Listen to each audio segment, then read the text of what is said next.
Hello dear students. स्वागत है आप सभी का कैप्टन क्लासेस फिजिक्स में। मैं हूं सौरभ राजपूत। और अब जो हम ये वीडियो सीरीज प्रोवाइड करा रहे हैं उसमें हम क्लास 12 के फिजिक्स के टॉपिक वाइज न्यूमेरिकल सॉल्व कर रहे हैं। जिन्होंने प्रीवियस न्यूमेरिकल नहीं देखी है, यहाँ पर आई बटन में आपको उनके प्लेलिस्ट का लिंक मिल जाएगा, आप उन वीडियोज़ को ज़रूर देखिएगा। आज का हमारा टॉपिक है किसी चालक तार का प्रतिरोध। ठीक है, चलिए। तो जो फॉर्मूला है आज का वो है हमारे पास R बराबर रो एल अपॉन ए। ठीक है, हमारे पास कोई चालक तार है जिसकी लंबाई L है, जिसके अनुप्रस्थ काट का क्षेत्रफल A है और I करंट इसमें प्रवाहित हो रहा है और इसकी पदार्थ की प्रतिरोधकता या विशिष्ट प्रतिरोध रो है। ठीक है, तो चलिए, फॉर्मूला है हमारे पास R बराबर रो एल अपॉन ए, जहाँ रो होता है हमारे पास चालक का जो भी पदार्थ है, जिस पदार्थ से मिलकर बना है उसका विशिष्ट प्रतिरोध या जिसको हम प्रतिरोधकता भी कहते हैं। एल होती है हमारे पास चालक की लंबाई और ए होता है हमारे पास चालक का अनुप्रस्थ क्षेत्रफल। ठीक है, अब देखिए डायग्राम में यहाँ पे समझाया हमने। देखिए कि हमने कोई एक चालक मान लिया है, ठीक है, जिसकी लंबाई एल है और इसके अनुप्रस्थ काट का क्षेत्रफल ए है और जिस पदार्थ से ये बना है उसकी प्रतिरोधकता या विशिष्ट प्रतिरोध हमने रो माना हुआ है। ठीक है, अब देखिए यहाँ पे हमने करंट की दिशा को भी दर्शाया हुआ है। ठीक है, मान लीजिए करंट इस दिशा में इस तरीके से जा रहा है, तो जो एरिया लिया जाता है वो कहाँ लिया जाता है? जो एरिया होता है वो इस धारा के लंबवत होता है और जो लंबाई होती है वो इस धारा के अनुदिश ली जाती है। ठीक है, यहाँ पे इस डायग्राम में शो कर दिया है, अभी आगे क्वेश्चन देखेंगे वहां पर इस पॉइंट का हम इस्तेमाल भी करेंगे। ठीक है, तो हमारे पास जो मेन फॉर्मूला है आज के क्वेश्चनों का वो है आर बराबर रो एल अपॉन ए। ठीक है, चलिए पढ़ते हैं इस पर एक छोटा सा क्वेश्चन। तो क्वेश्चन है हमारे पास, लोहे की एक छड़ की लंबाई 4 मीटर तथा अनुप्रस्थ परिच्छेद का क्षेत्रफल 2 सेंटीमीटर स्क्वायर है।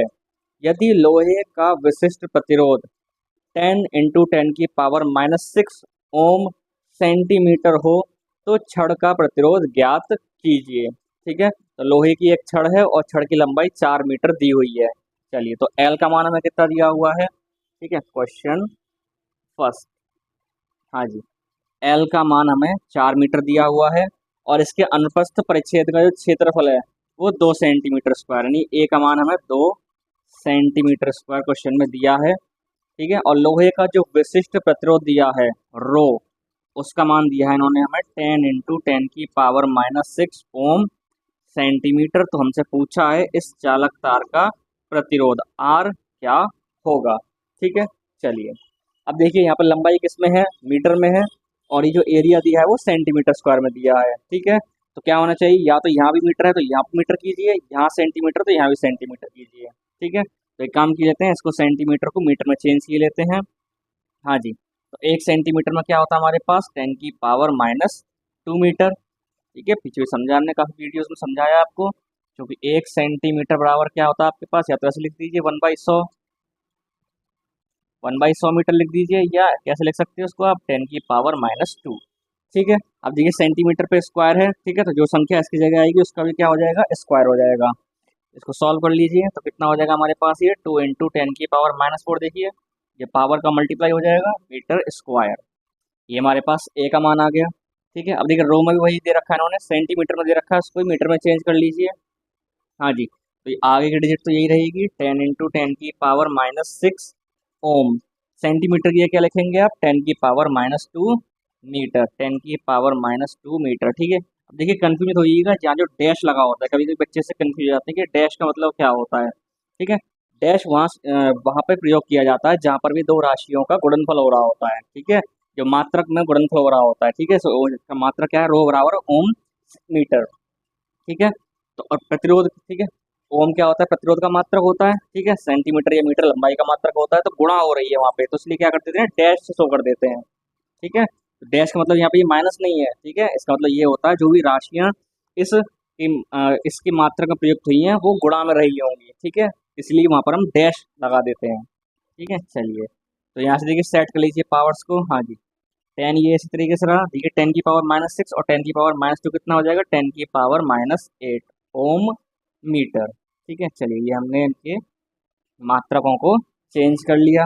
अब सिंपल आर पूछा है हमसे, आर का फॉर्मूला हमारे पास है रो एल अपॉन ए। यहाँ पर क्या कीजिए? बस वैल्यूज को भर दीजिए। चलिए, तो आर बराबर रो एल अपॉन ए। हाँ जी, रो का मान देखिए हमारे पास है 10 × 10⁻⁸।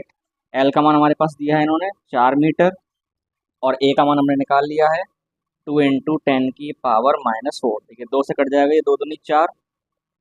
ठीक है, यहाँ से देखिए 10⁻⁻8 है, यहाँ पे 10⁻1 है, तो कितना हो जाएगा यहाँ पे ये 10⁻⁻7। ठीक है, -8 में 1 जोड़ेंगे तो -7 बचेगा। अपॉन में देखिए 10⁻⁴ है, इसको जबरदस्ती ऊपर लाइए तो ऊपर आके ये कैसा हो जाएगा, ये पावर प्लस की हो जाएगी। ठीक है, -7 में 4 जोड़िए तो कितना हो जाएगा हमारे पास, ये 2 × 10⁻³ ओम। ठीक है, प्रतिरोध का मात्रक क्या होता है हमारे पास, ओम। ठीक है, तो जो प्रतिरोध होगा इस लोहे की छड़ का वो कितना हो जाएगा, 2 × 10⁻³ ओम। तो इस तरीके से हमारे इस पर पहला क्वेश्चन कंप्लीट हुआ। चलिए दूसरा क्वेश्चन पढ़ते हैं इसके ऊपर। तो क्वेश्चन है हमारे पास, कार्बन के टुकड़े का size 1 centimetre into 1 centimetre into 50 centimetre है। प्रतिरोध ज्ञात कीजिए। फर्स्ट पॉइंट, गुटके के वर्गाकार सिरों के बीच। सेकंड पॉइंट, 2 आयताकार विपरीत फलकों के बीच। आगे दिया है हमें कार्बन का विशिष्ट प्रतिरोध 3.5 × 10⁻³ ओम सेंटीमीटर। ठीक है, चलिए सवाल समझ में आया आपको। यानी इस तरीके से देखिए, यानी हमें कार्बन का एक क्या दिया है, एक टुकड़ा दिया हुआ है, एक गुटका दिया हुआ है। ठीक है, जिसकी भुजाएं हमें दी हुई हैं 1.0 सेंटीमीटर, 1.0 सेंटीमीटर, और इसकी ये लंबाई दी हुई है हमें 50 सेंटीमीटर।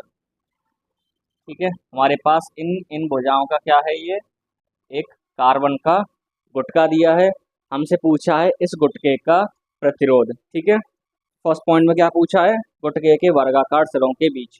ठीक है, चलिए, और हमें क्या दे रखा है, कार्बन का विशिष्ट प्रतिरोध रो दे रखा है 3.5 × 10⁻³ ओम सेंटीमीटर। ठीक है, चलिए निकालते हैं। पहले क्या पूछा हमसे, गुटके के वर्गाकार सिरों के बीच। चलिए, तो फॉर्मूले में क्या क्या इस्तेमाल होगा हमारे पास, R बराबर रो L/A। ठीक है, फर्स्ट पॉइंट की बात कर रहे हैं। चलिए अब देखिए, रो तो हमारे पास है। ठीक है, रो का मान हमें दिया हुआ है, इसको क्या क्या मान ज्ञात करना है हमें, यहाँ से भी L और A का। ठीक है, वो मान निकालेंगे हम इस डायग्राम से। ठीक है, तो चलिए पहले रो का मान के लेते हैं। यहाँ पे रो का मान हमारे पास देखिए किसमें है, सेंटीमीटर में, तो उसको मीटर में चेंज कर लीजिए। ठीक है, चलिए चेंज कर लिए, किए लेते हैं, या कोई जरूरत भी नहीं है, चलिए किए लेते हैं, छोड़िए, चलो कोई बात नहीं। 3.5 × 10⁻³ हाँ जी, ओम इसी तरीके से रहा। सेंटीमीटर की जगह क्या लगाएंगे आप, 10⁻³ लगाएंगे, जैसे पिछले सवाल लगाया था हमने, सेम वही है। हाँ जी, तो कितना हो जाएगा हमारे पास, ये 3.5 × 10⁻, हाँ जी, -3 और -2 को जोड़िए, कितना हो जाएगा, -5 ओम मीटर। ठीक है, ये हमारे पास रो का मान हो गया 3.5 × 10⁻⁵। ठीक है, चलिए अब निकालते हैं L और A। तो पहले हमें कहाँ निकालना है, जो प्रतिरोध निकालना है वो निकालना है वर्गाकार सिरों के बीच। ठीक है, अब जरा समझिए, देखिए एक वर्गाकार सिरा आगे होगा और एक वर्गाकार सिरा पीछे होगा। ठीक है, जो एरिया लेना है वो कौन सा लेना है हमें, ये वाला, और लंबाई कौन सी लेनी है, ये वाली। ठीक है, तो एरिया क्या हो जाएगा हमारे पास 1 × 1, और लंबाई क्या होगा, L का मान हमारे पास 50। ठीक है, एक तो सिंपल ये कह सकता है, दूसरा और क्या कह दे, दूसरा ये सीधा ये ना कह के वर्गाकार सिरों के बीच ना कह के वो ये भी कह सकता है कि जो बैटरी है वो वर्गाकार सिरों के मध्य लगाई गई है, तो तब प्रतिरोध ज्ञात कीजिए। ठीक है, इस सवाल में उन्होंने सिंपल कह दिया है, जो प्रतिरोध ज्ञात करना है वो वर्गाकार सिरों के बीच में ज्ञात करना है। ठीक है, लेकिन वो ऐसा न कह के आपसे घुमा के भी कह सकता है कि जो बैटरी है वो वर्गाकार सिरों के बीच लगी हुई है, इस तरीके से भी वो कह सकता है। ठीक है, तो चलिए मान लीजिए अगर इस तरीके से वो कहता तो क्या करते हैं आप, इस तरीके से यहाँ पर वर्गाकार सिरों के बीच में एक इस तरीके से बैटरी लगाते।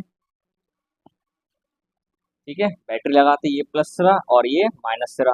अब देखिए प्लस सिरे से करंट चलता, कुछ इस तरीके से ये करंट आता। ठीक है, अभी डायग्राम शो किया था उसमें देखिए कुछ इस तरीके से बना रखा था हमने। जो एरिया लिया जाता है वो कौन सा लिया जाता है, हमेशा जो इस करंट के क्या पड़ रहा होगा, लंबवत पड़ रहा होगा। ठीक है, यानी ये करंट देखिए ऐसे मान लीजिए बोर्ड है। ठीक है, इस तरीके से ये करंट जा रहा होगा। ठीक है, ये करंट की दिशा दिखा रहा है, ये मार्कर का जो ठीक है कैप है। ठीक है, करंट की दिशा को दिखा रहा है, तो एरिया आएगा वो कौन सा आएगा, इस करंट के लंबवत जो ये एरिया है। ठीक है, तो इस कंडीशन में कुछ इस तरीके से करंट इस दिशा में जा रहा है, तो उसके लंबवत कौन सा एरिया आ रहा है, ये वर्गाकार। ठीक है, चलिए तो साइड में यहीं पे इसको लिख लेते हैं। तो एरिया कितना हो जाएगा हमारे पास 1 × 1, यानी 1 सेंटीमीटर स्क्वायर। मीटर में चेंज कर लीजिए इसको। हाँ जी, तो सेंटीमीटर की जगह क्या लगा दीजिए, 10⁻² मीटर उसका स्क्वायर। तो ए का मान कितना हो जाएगा यहाँ से हमारे पास, 10⁻⁴ मीटर स्क्वायर। ठीक है, गुणा हो जाएगी पावर की, 10⁻⁴, और ये इसका जो होगा वो मीटर में भी आएगा। ठीक है, लंबाई कितनी है हमारे पास, 50 सेंटीमीटर। एल का मान कितना है हमारे पास, 50 सेंटीमीटर। मीटर में चेंज कर लीजिए इसको भी, 50 × 10⁻² मीटर। अब ये सारे मान यहाँ पर रख दीजिए। हाँ जी, एल का मान कितना है हमारे पास, 50 × 10⁻², और ए का मान है हमारे पास 10⁻⁴। ठीक है, चलिए अब इसको हल्का किए लेते हैं। हाँ जी, चलिए, तो 3.5 × 10⁻⁻5। चलिए एक काम की लेते हैं, इस 50 को मैं 5 × 10 लिख सकता हूँ, एक ही बात है, 5×50। ठीक है, चलिए 10⁻⁻2, और देखिए इस 10⁻⁻4 को जबरदस्ती ऊपर लाइए तो कैसा हो जाएगा, ऊपर आके ये प्लस का हो जाएगा। ठीक है, अब देखिए इसकी गुणा कर लीजिए यहाँ पर 5 से। हाँ जी, 25 का 5 हासिल लेगा 2, 5 15 और 2 17, 175.5 हो गया ये। ठीक है, पावर एडजस्ट कर लीजिए। हाँ जी, ठीक है, 10 की पावर ये नेगेटिव है, ये नेगेटिव है, तो 10 की पावर कितना हो जाएगा, ये -5 और -2 कितना हो जाएगा, 10⁻⁻7 हो जाएगा। ठीक है, अब देखिए यहाँ पर ये 10⁻1 है, यहाँ पर ये 10⁻4 है, तो कितना हो जाएगा यहाँ से हमारे पास, ये 10⁻4 और 1 5 हो जाएगा। ठीक है, चलिए। हाँ जी, देखिए कितना बचेगा हमारे पास, ये 17.5। हाँ जी, -7 में 5 जोड़िए, कितना बचेगा, 10⁻⁻2। हाँ जी, 10⁻⁻2 का मतलब क्या हो गया, ये 170.5 अपॉन। ठीक है, 10⁻⁻2 मतलब कितना हो जाएगा, अपॉन में जाके कैसा हो जाएगा, प्लस का हो जाएगा ये। ठीक है, हाँ जी, इसका मतलब क्या हो जाएगा, ये 17.5 बट्टे कितना हो गया, 100। 100 से भाग दीजिए तो क्या हो जाएगा, 0.2 अंक इधर सरक जाएगा। ठीक है, क्योंकि दशमलव के बाद दो संख्याएं हैं। हाँ जी, तो एक 2 अंक इधर सरक जाएगा, तो कितना हो जाएगा हमारे पास प्रतिरोध, 0.175 ओम। ठीक है, यानी वर्गाकार सिरों के बीच जो प्रतिरोध होगा वो कितना होगा, 0.175 ओम। ठीक है, तो इस तरीके से हमारे इसके फर्स्ट पॉइंट का आंसर आ गया। इस तरीके से आप सेकंड पॉइंट का आंसर निकालेंगे। जल्दी से आप इसको पोस्ट करके लिखिए या इसका स्क्रीनशॉट लीजिए, 1 2 3। ठीक है, चलिए, तो ये हमारे इसके फर्स्ट पॉइंट का आंसर हो गया। कब, जब जो प्रतिरोध पूछा था हमसे, क्या पूछा था, वर्गाकार सिरों के बीच पूछा था। अब जो प्रतिरोध पूछा है वो हमसे इसके विपरीत आयताकार फलकों के बीच में पूछा है। ठीक है, चलिए, तो इसको जरा साफ की लेते हैं। ठीक है, हाँ जी, यानी अब निकालना है आपको इस आयताकार फलकों के बीच में, यानी विपरीत आयताकार फलक। ठीक है, जैसे मान लीजिए ये एक सामने का हिस्सा है, ऐसी एक आयताकार फलक क्या होगा, पीछे होगा, या ऐसे समझ लीजिए एक आयताकार फलक ये ऊपर है और दूसरा आयताकार फलक क्या होगा, इसके नीचे होगा। ठीक है, चलिए, तो जो एरिया होगा उसके लिए वो कितना हो जाएगा, देखिए 50 × 1। ठीक है, देखिए आयताकार फलक बन रहा है ये, इस तरीके से क्या बन रहा है कि ये आयत बन रहा है, जिसकी लंबाई ये 1 है, और ये चौड़ाई कितनी होगी इसकी, 1 सेंटीमीटर, क्योंकि देखिए तो एक वर्गाकार हिस्सा है ना ये एक। ठीक है, चलिए, तो आयत बन गया हमारे पास ये। तो आयत का क्षेत्रफल क्या होता है, लंबाई गुणा चौड़ाई। तो लंबाई हमारे पास 50 है, चौड़ाई कितनी होगी, 1। ठीक है, तो कितना हो जाएगा हमारे पास, ये ए का मान इसके लिए 50 × 1, यानी कितना हो जाएगा, 50 सेंटीमीटर स्क्वायर। 50 सेंटीमीटर स्क्वायर, इसको भी मीटर में चेंज कर लीजिए। हाँ जी, तो सेंटीमीटर की जगह बस सेम वही 10⁻⁻2 रख देंगे यहाँ पर हम। ठीक है, हाँ जी, 50 कितना हो जाएगा यहाँ से हमारे पास, ये जो एरिया हो जाएगा वो हो जाएगा 50 × 10⁻⁻4 मीटर स्क्वायर। ठीक है, एरिया आ गया हमारे पास। हाँ जी, अब लंबाई, लंबाई क्या हो जाएगी, अब देखिए, ठीक समझ। हाँ जी, विपरीत आयताकार फलकों की बात की ना, तो लंबाई क्या होगी, देखिए ये लंबाई होगी। ठीक है, एल का मान कितना होगा इसके लिए, 1.0 सेंटीमीटर या 10⁻⁻2 मीटर। ठीक है, समझिए, देखिए अब मान लीजिए बैटरी अब इस तरीके से ना लग के कैसे लगी हुई है, आयताकार फलकों के बीच में लगी हुई है। ठीक है, कुछ इस तरीके से कहानी बनेगी। ठीक है, देखिए जैसे कि समझिए थोड़ा सा, ये इसका प्लस हिस्सा, ठीक है, और बैटरी का माइनस हिस्सा कैसे लग रहा है, पिछले हिस्से से। ठीक है, पीछे के इस हिस्से से हमने इस तरीके से माइनस वाले हिस्से को कनेक्ट कर दिया है। ठीक है, देखिए कुछ इस तरीके से करंट जाएगा अब ये। ठीक है। तो देखिए करंट के लंबवत कौन सा एरिया पड़ेगा, ठीक है। देखिए ये आयताकार फलक पड़ेगा, ठीक है। अब देखिए चाहे इसका क्षेत्रफल इस्तेमाल कीजिए या ये वाला क्षेत्रफल इस्तेमाल कीजिए, बात बराबर है, ठीक है। क्योंकि इसके लिए लंबाई भी वही 50 है, 50 सेंटीमीटर है, ठीक है। और चौड़ाई कितनी है इसके लिए, ये 1 सेंटीमीटर, ठीक है। चलिए तो लंबाई क्या हो जाएगी इसके लिए, देखिए ये 1 सेंटीमीटर वाली, ठीक है। इसको आप ऐसे सामने से देखेंगे, ठीक है, तो आपको लग रहा होगा थोड़ी टेढ़ी लंबाई दिख रही है ना, वरना ये कैसी होगी, ये लंबाई जो होगी वो इसी दिशा में होगी, इस तरीके से, ठीक है। तो इसके लिए एल का मान कितना लग गया, 1.0 सेंटीमीटर या 1 सेंटीमीटर। चलिए यहाँ पे आप चेंज की देते हैं मानों को। देखिए रो रो सेम रहेगा, ठीक है, क्योंकि पदार्थ को हमने नहीं बदला है, ठीक है। सिर्फ जहाँ प्रतिरोध निकाल रही थी उसकी स्थिति को हमने बदल दिया है। चलिए तो रो का मान सेम यही रहेगा, एल और ए के मान क्या हो जाएंगे, चेंज हो जाएंगे, ठीक है। चलिए इसको अब हटाई दे रहे हैं यहाँ से, ठीक है, क्योंकि ये कैलकुलेशन में अब चेंज होने वाला है पार्ट हमारा। चलिए हाँ, तो रो का मान हमारे पास सेम ये रही, यही रहा, ठीक है। चलिए हाँ, एल का मान कितना है हमारे पास, 10⁻⁻², ठीक है। और ए का मान कितना है हमारे पास, 50 × 10⁻⁻⁴। चलिए हाँ जी, तो यहाँ भी सेम वही बात है कि ये लेते हैं 3.5 × 10⁻⁻5। देखिए पहले जोड़ना चाहते पहले जोड़ दीजिए, आप कितना हो गया, ये 10⁻⁻7 हो गया, -5 में -2 जोड़ दिया, और इस 10 को आप ज़बरदस्ती ऊपर ले गए तो ये 10⁻4 प्लस की हो गई, और इसको मैंने क्या लिख दिया, 50 × 10, इस तरीके से लिख दिया, ठीक है। अब चलिए यहाँ का दशमलव हटा लेते हैं, ये सिंपल भाग दे दीजिए 5 से, 5 सत्ते 35, 0.75 टाइम्स कट जाएगा ये। चलिए हाँ जी, कितना हो गया हमारे पास, ये 0.75, और यहाँ से देखिए कितना बचेगा, 10⁻³ बचेगा, ठीक है। -7 में 4 जोड़ेंगे तो कितना बचेगा, -3 बचेगा। अपॉन में क्या बचा हमारे पास, एक ये 10 बचा, ठीक है। आप चाहें तो इस 10 को ऊपर लेके जा सकते हैं, तो कितना हो जाएगा हमारे पास, 0.7 × 10⁻³ है ही, और इसको ऊपर ले जाइए तो कितना हो जाएगा, 10⁻⁻1 हो जाएगा। तो कितना हो जाएगा हमारे पास, ये 0.7 × 10⁻⁴ ओम, ठीक है। तो सेकंड पार्ट के लिए जो हमने मान निकाला वो कितना आ गया, 0.7 × 10⁻⁴ ओम। तो इस तरीके से हमारा ये क्वेश्चन सेकंड पार्ट भी इसका कंप्लीट हो गया। चलिए एक क्वेश्चन और पढ़ते हैं। तो क्वेश्चन है हमारे पास, लोहे के एक ठोस गोले की त्रिज्या a है, इसके 2 बराबर भाग किए जाते हैं।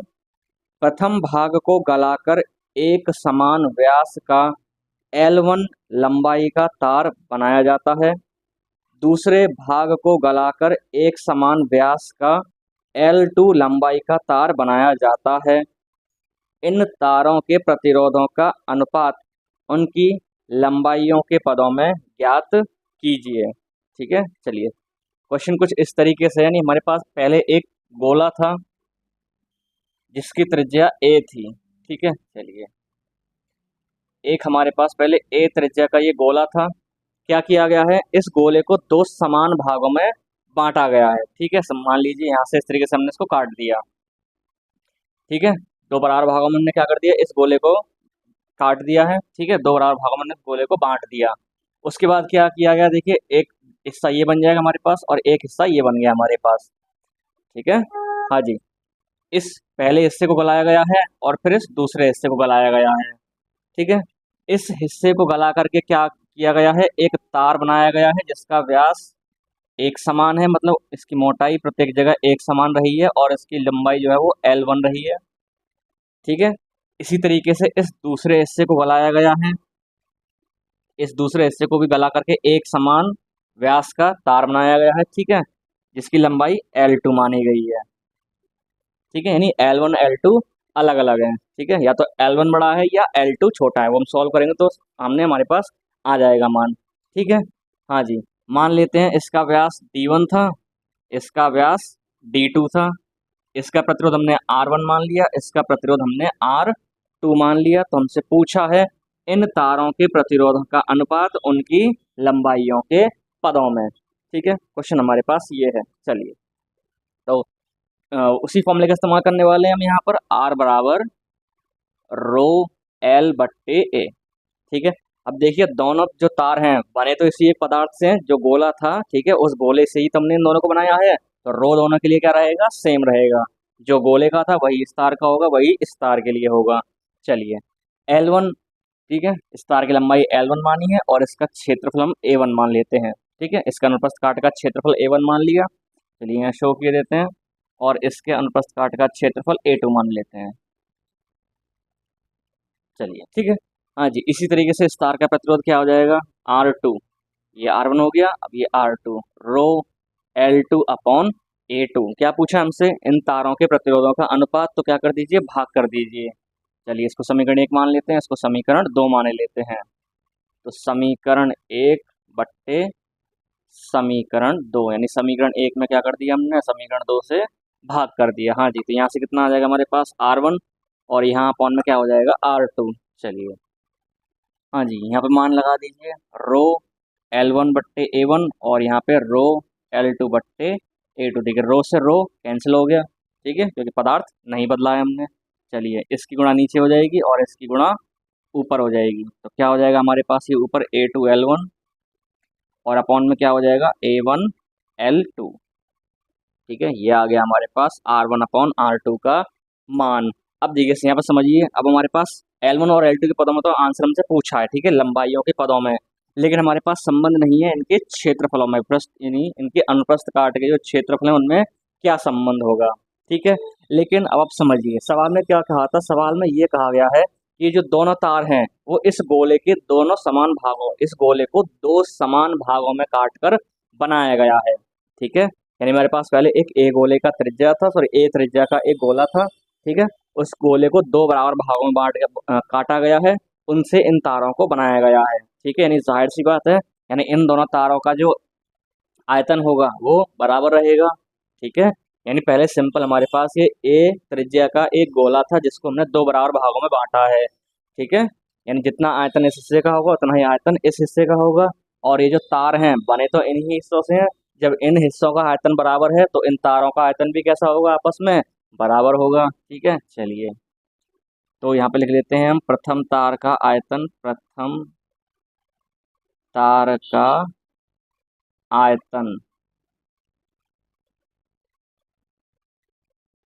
बराबर दूसरे तार का आयतन। ठीक है, V1 बराबर V2।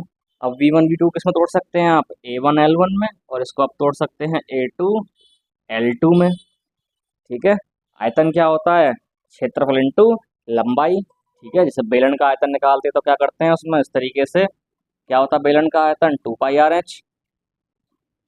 ठीक है, तो आधार का क्षेत्रफल कितना होता है इसका, 2πr। ठीक है, उसमें क्या मल्टीप्लाई कर देते हैं इसकी ऊंचाई से, तो क्या बन जाता है इसका आयतन। ठीक है, तो 2πr क्या है, इसके निचले हिस्से का क्षेत्रफल है। ठीक है, वो हमने A1 मान लिया, और ऊंचाई की जगह हमने लंबाई मानी हुई है। ठीक है, क्योंकि ये तार क्या है तो एक तरीके का बेलन ही है।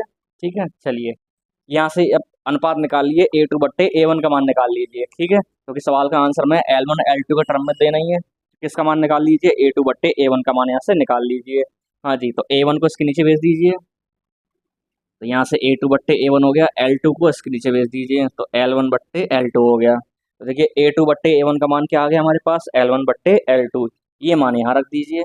चलिए हाँ जी, तो A2 बट्टे A1 की जगह क्या लगा देंगे आप, L1 बट्टे L2, और ये L1 बट्टे L2 हमारे पास पहले से ही है, तो यानी इन तारों के प्रतिरोधों का जो अनुपात आएगा वो क्या आएगा, इनकी लंबाइयों के वर्गों के अनुपात में आएगा। ठीक है, यानी R1 बट्टे R2 का मान जो होगा वो क्या होगा, L1 बट्टे L2 का होल स्क्वायर। तो इस तरीके से हमारे ये क्वेश्चन कंप्लीट हुआ। चलिए एक क्वेश्चन और पढ़ते हैं। तो क्वेश्चन है, 1 मीटर लंबे धातु के तार को दो असमान भागों P व Q में तोड़ा जाता है। भाग P को एक समान रूप से खींचकर एक नया तार बनाया जाता है। R की लंबाई P की दोगुनी है तथा R का प्रतिरोध Q के प्रतिरोध के बराबर है। P व R के प्रतिरोधों तथा P व Q की लंबाइयों का अनुपात ज्ञात कीजिए। ठीक है, चलिए समझते हैं सवाल को। यानी सिंपल, पहले हमारे पास क्या था, सिर्फ 1 मीटर लंबा कोई तार था। थोड़ा इसको ठीक बना लेते हैं। 1 मीटर लंबा पहले हमारे पास एक तार था कोई, ठीक है, जिसकी लंबाई हमें 1 मीटर दी हुई है। इस तार को क्या किया गया है, दो असमान भागों में तोड़ा गया है, यानी एक तार की लंबाई ज़्यादा रखी गई है और एक तार की लंबाई कम रखी गई है, ठीक है। तो मान लेते हैं दो हिस्से किए हमने, एक प्रतिरोध हिस्सा P बनाया हमने और दूसरा प्रतिरोध हिस्सा हमने Q बनाया, ठीक है। आप देख सकते हैं लंबाई हमने इनकी छोटी बड़ी बनाई है, ठीक है, यानी इसको असमान भागों में तोड़ा गया है। असमान भाग से मतलब यहाँ पर इसकी लंबाइयों से है, ठीक है, अनुप्रस्थ काट के क्षेत्रफल से नहीं, यानी अनुप्रस्थ काट का क्षेत्रफल दोनों को बराबर, दोनों का बराबर रहा है, बस लंबाइयाँ क्या रही हैं, छोटी बड़ी रही हैं, ठीक है।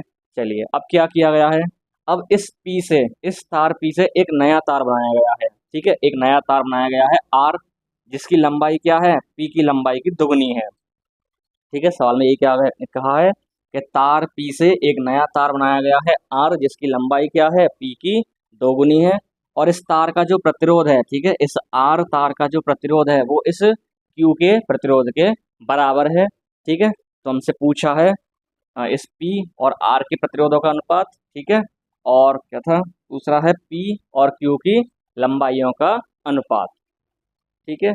चलिए हाँ जी, तो समझिए क्या किया गया है, इस तार P को खींचकर, ठीक है, इसकी लंबाई दुगनी की गई है और R प्रतिरोध बनाया गया है, ठीक है, एक दूसरा प्रतिरोध R बनाया गया है, ठीक है। तो एक टॉपिक हमने आपको पीछे सवालों में कराया था, जब किसी तार की लंबाई को खींचकर क्या कर दिया जाता है, n गुना कर दिया जाता है, ठीक है, तार को खींचकर उसकी लंबाई को n गुना कर दिया जाता है। तो मान लीजिए इसका प्रतिरोध R1 था, इसका प्रतिरोध R2 था, इसकी लंबाई हमने पहले L मानी थी, ठीक है, बाद में हमने इसकी लंबाई क्या कर दी, n गुनी कर दी, तो R2 का मान क्या हो जाएगा, n² टाइम्स ऑफ R1, ठीक है, ये आपको याद होगा, ठीक है, जो भी हमारे रेगुलर स्टूडेंट्स हैं जिन्होंने प्रीवियस वीडियोस देखी होंगी, ठीक है, वो इस बात को समझ गए होंगे, ठीक है। चलिए हाँ जी, तो जो R की लंबाई है वो P की लंबाई की दुगनी है, यानी R का जो प्रतिरोध होने वाला है, ठीक है, चलिए इसको, हाँ जी, R का जो प्रतिरोध होगा वो क्या हो जाएगा, n² टाइम्स ऑफ प्रतिरोध ऑफ P, ठीक है। अब कितनी लंबाई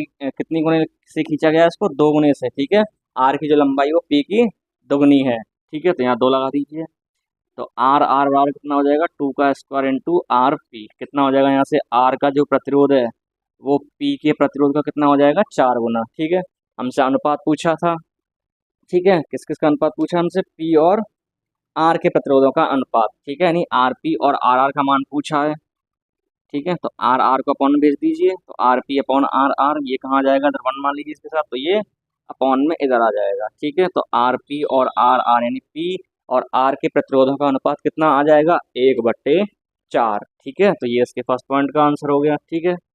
अब सेकंड पॉइंट में क्या पूछा हमसे, सेकंड पॉइंट में पूछा है P और Q की लंबाइयों का अनुपात, ठीक है, हाँ जी, P और Q की लंबाइयों का अनुपात, यानी हमसे सेकंड पॉइंट में पूछा है LP/LQ का मान, ठीक है, इस P प्रतिरोध और इस Q प्रतिरोध की लंबाइयों का अनुपात, ठीक है।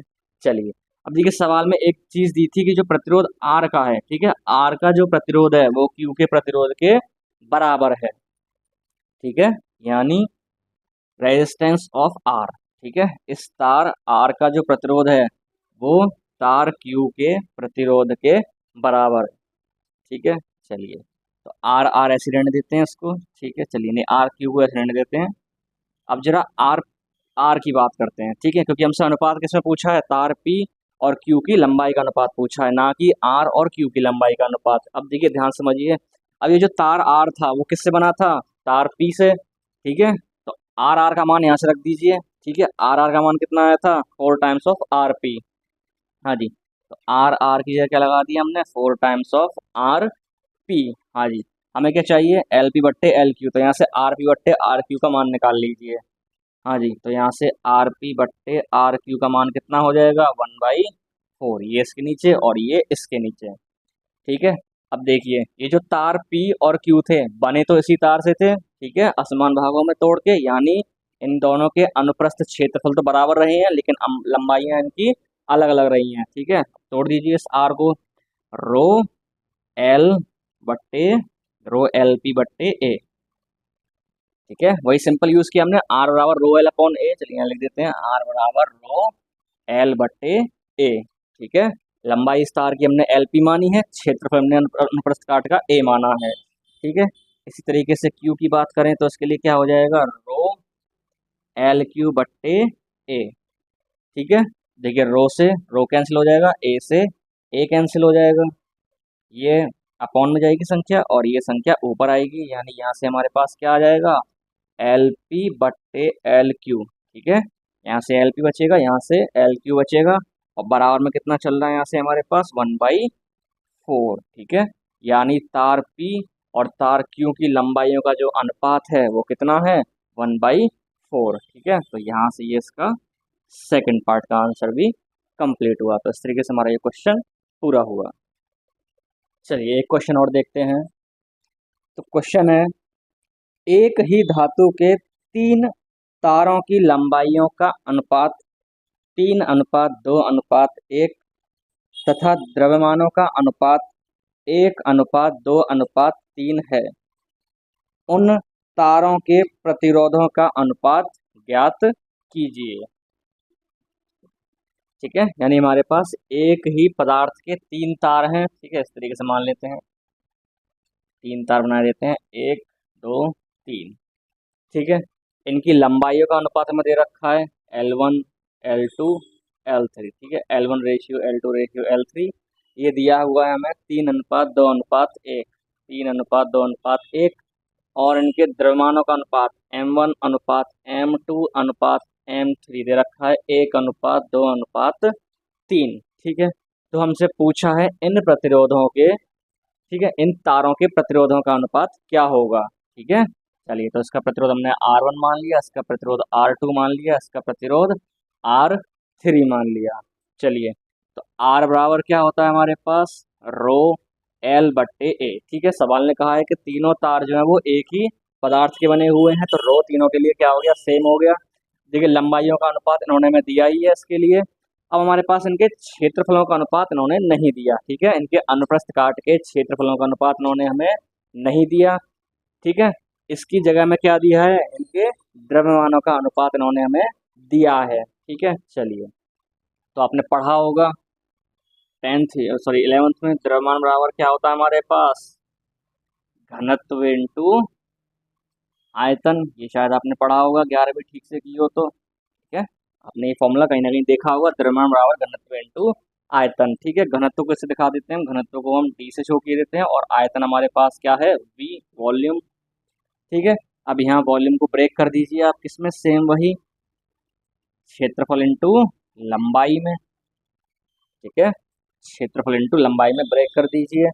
ये हमारे पास क्या चल रहा है, द्रव्यमान। अब देखिए यहाँ से A का मान निकाल लीजिए। हाँ जी, तो यहाँ से A का मान कितना आ जाएगा हमारे पास, देखिए DL कहाँ चला जाएगा, अपॉन में M/DL। ठीक है, आ गया। देखिए हमारे पास अनुप्रस्थ काट के क्षेत्रफल का जो मान आया वो द्रव्यमान और लंबाई के पदों में आ गया। देखिए जो अनुपात हमें दिए हुए हैं। ठीक है, अब देखिए घनत्व, देखिए तीनों तार जो है वो क्या है, एक ही पदार्थ से बने हुए हैं, तो इनका घनत्व भी क्या होगा, समान होगा। ठीक है, क्योंकि घनत्व किस पे डिपेंड करता है, ये भी रो की तरह। ठीक है, विशिष्ट प्रतिरोध की तरह घनत्व भी किस पर डिपेंड करता है, जिससे वस्तु बनी है उसके पदार्थ पर। ठीक है, और सवाल में उन्होंने पहले ही कह दिया है कि एक ही पदार्थ से बने हुए हैं ये तीनों तार हैं। ठीक है, तो इनके लिए रो और डी के मान सेम हो जाएंगे। ठीक है, तो इसी तरीके से हम A1 की बात करें तो यहाँ से M1L1 आ जाएगा। ठीक है, इसी तरीके से अगर हम यहाँ से A2 की बात करें तो वो क्या हो जाएगा हमारे पास, M2DL2 हो जाएगा। इसी तरीके से A3 की बात करें तो M3/DL3 हो जाएगा। ठीक है, हाँ जी। अब क्या पूछा हमसे, इन तारों के प्रतिरोधों का अनुपात, तो क्या हो जाएगा, R1 अनुपात R2 अनुपात R3। ठीक है, चलिए पहले जरा यहाँ पे इसको रख के थोड़ा सा सॉल्व किए लेते हैं इसको, और ठीक है चलिए। तो R बराबर, हाँ जी, रो तो रो रहा, L यही रहा, A की जगह क्या रख देंगे यहाँ पे आप, M/L1। ठीक है, चलिए A1 L1 की बात किए लेते हैं, तो क्या रख देंगे आप A की जगह यहाँ पे, A1 की जगह M1/DL1। ठीक है, अब देखिए ये DL1 कहाँ जाएगा, कूद के ऊपर पहुंच जाएगा। ठीक है, इसके नीचे आप इस तरीके से 1 मानेंगे, रो L1/1 ये नीचे आएगा और ये उड़ी मार के ऊपर गया। हाँ जी, तो रो L1 ऊपर क्या हो गया हमारे पास, DL1, और अपॉन में क्या बचेगा, M1। ठीक है, यानी R1 का जो मान आया वो क्या आ गया हमारे पास, रो DL1 स्क्वायर बट्टे M 1। ठीक है, अब देखिए रो और डी दोनों क्या हैं, कांस्टेंट हैं। ठीक है, नियत है, क्योंकि तीनों तार एक ही पदार्थ से बने हुए हैं। हाँ जी, तो क्या हो जाएगा हमारे पास जो सिंपल आर है, आर किसके अनुपाती हो जाएगा, L1² बट्टे M1 के। ठीक है, चलिए तो निकाल लेते हैं अब इन अनुपातों को, R1 अनुपात R2 अनुपात R3। तो क्या हो जाएगा यहाँ से हमारे पास ये L1² बट्टे M1, L2² बट्टे M2 और L3² बट्टे M3। ठीक है, अब देखिए इनके अनुपात इन्होंने हमें सवाल में दिए रखे हैं। हाँ जी, तो क्या हो जाएंगे यहाँ से, ये स्क्वायर हो जाएगा इन सब का। ठीक है, चलिए हाँ जी, तो ऊपर कितना हो जाएगा, 3² 2² 1² और अपॉन में क्या हो जाएगा हमारे पास ये 1, यहाँ से 2 और यहाँ से 3। हाँ जी, देखिए तो यहाँ से कितना हो जाएगा हमारे पास ये 3² 9/1, यहाँ से हो जाएगा हमारे पास ये 2² 4/2 और यहाँ से हो जाएगा हमारे पास ये 1/3। तो क्या हो जाएगा यहाँ से हमारे पास ये 9 हो जाएगा, यहाँ से कितना हो जाएगा, देखिए 2 दूनी 4, यहाँ से ये 2 हो जाएगा और यहाँ से कितना हो जाएगा 1/3। ठीक है, तो 3 से क्या कर दीजिए, इसमें गुणा कर दीजिए। हाँ जी, तो गुणा करेंगे तो यहाँ कितना हो जाएगा हमारे पास 27, यहाँ करेंगे तो 3 दूनी 6 हो जाएगा और इसमें 3 से गुणा करेंगे तो 3 से 3 कैंसिल होके 1 आ जाएगा। ठीक है, यानी हमारे पास जो प्रतिरोधों का अनुपात आएगा R1:R2:R3 वो आएगा 27:6:1। ठीक है, तो ये हो जाएगा इनके प्रतिरोधों का अनुपात। तो इस तरीके से हमारा ये एक और क्वेश्चन कंप्लीट हुआ।